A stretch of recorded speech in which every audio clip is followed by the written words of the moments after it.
दोस्तों, अगर आपको कहानियां सुनने का शौक है तो आप बिल्कुल ही सही चैनल पर आए हैं। भूतिया कहानियों में आप सुनने जा रहे हैं कबाड़ी वाला भूतिया कहानी।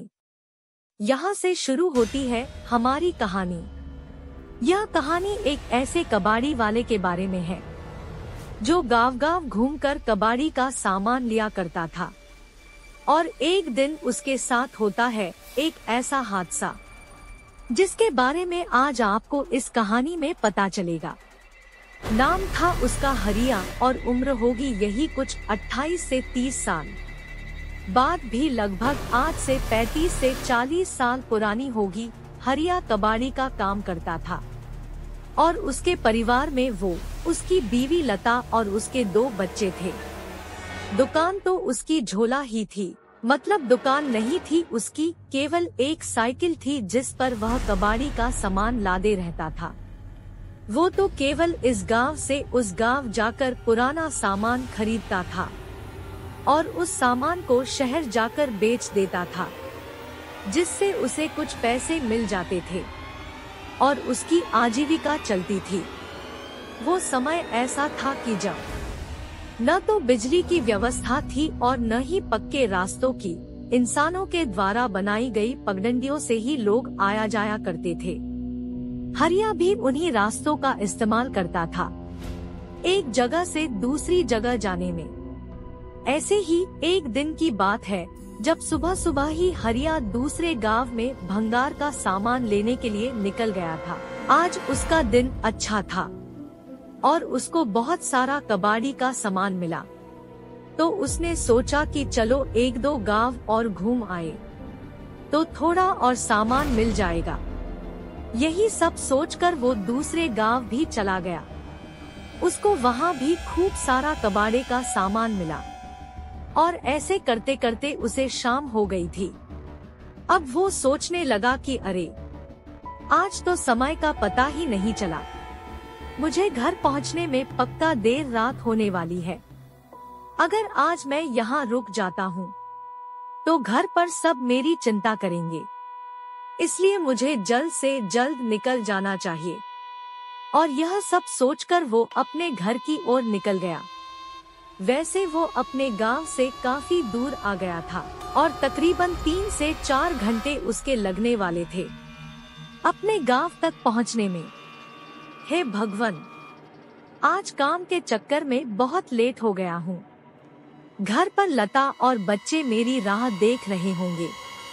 मुझे जल्द से जल्द घर पहुँचना चाहिए। उसके घर का रास्ता वैसे तो बहुत लंबा था, पर अगर वो जंगल वाले रास्ते से जाए तो वह जल्दी पहुँच जाएगा। यही सब सोचकर वो जंगल वाले रास्ते की ओर चला गया। रात के कुछ 10 बज रहे होंगे। उसे जंगल से थोड़ी दूरी पर लालटेन और आग की रोशनियां दिखाई दे रही थी, तो उसे थोड़ा सुकून मिल रहा था। पर थोड़ा आगे जाने के बाद उसे वो रोशनियां आना भी बंद हो गई। अब हरिया धीरे धीरे आगे बढ़ रहा था, पर उसके सामान की वजह से वो थोड़ा थक भी रहा था, तो वो थोड़ा आराम करता और फिर से चलने लगता। धीरे धीरे चलते चलते उसे उस जंगल में से अजीब सी आवाज आने लगी और उसको महसूस हो रहा था कि कोई तो है उस जंगल में उसके अलावा जो इस तरह की आवाजें कर रहा था। उसको एक गंदी सी बदबू भी आने लगी थी, तो उसने सोचा कि शायद यह बदबू खराब पानी की होगी जो यहाँ जमा हुआ होगा और यह अजीब सी आवाज शायद इन सामानों से आ रही होगी। थोड़ा आगे जाने पर उसने फिर से महसूस किया कि पेड़ों पर कोई तो है, शायद यह कोई पक्षी हो। पर फिर उसने देखा कि वो जो कोई भी था वो एक पेड़ से कूदकर दूसरे पेड़ पर जा रहा था और थोड़ी सी चांद की रोशनी में उसने देखा कि वो एक बड़े बालों वाली एक बूढ़ी औरत थी जो कि इधर से उधर कूद रही थी। यह देखकर हरिया डर गया, क्योंकि किसी भी बूढ़ी औरत का ऐसे एक पेड़ से दूसरे पेड़ पर कूदना बिल्कुल भी आम बात नहीं थी। हो न हो यह एक चुड़ैल है।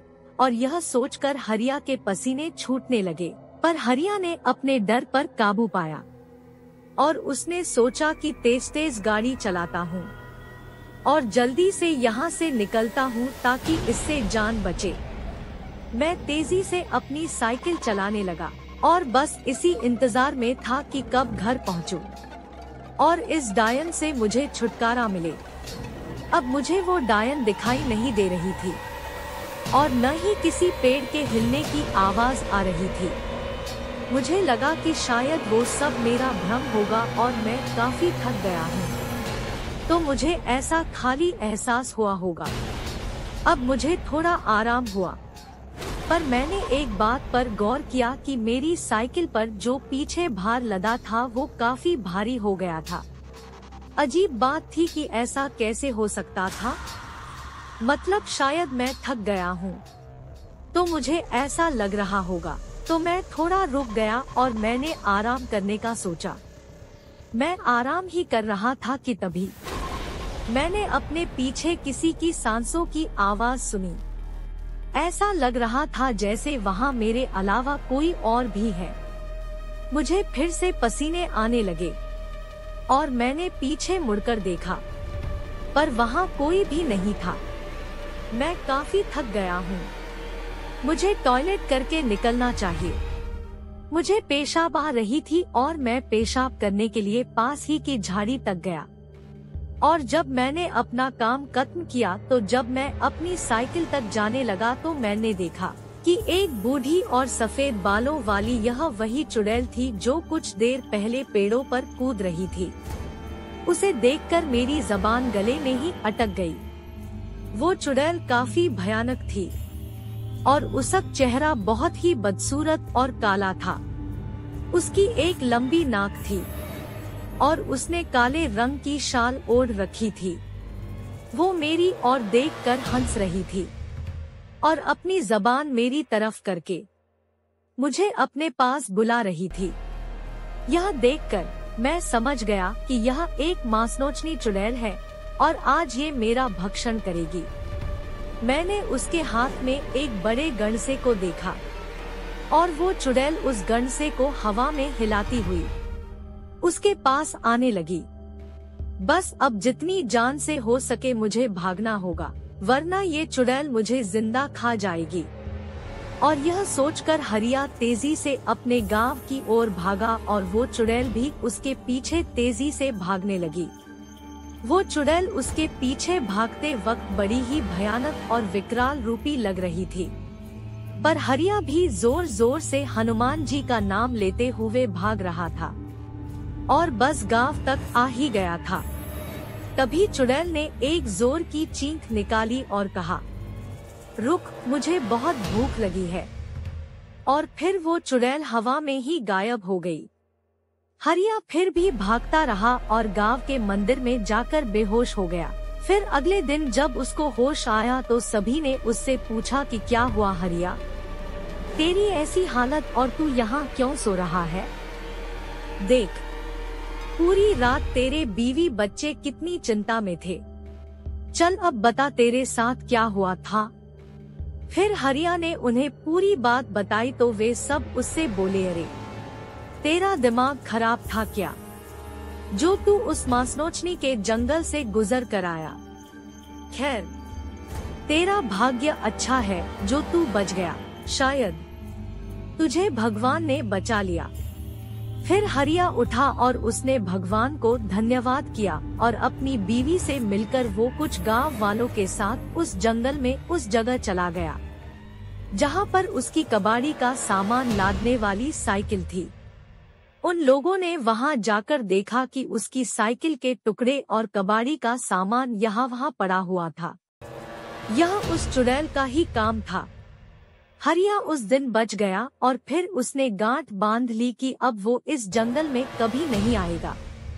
दोस्तों, मैं आशा करता हूँ कि आपको कबाड़ी वाला की कहानी पसंद आई होगी। ऐसे ही और डरावनी कहानियों के लिए हमारे चैनल को सब्सक्राइब करें और अपने दोस्तों में शेयर करें।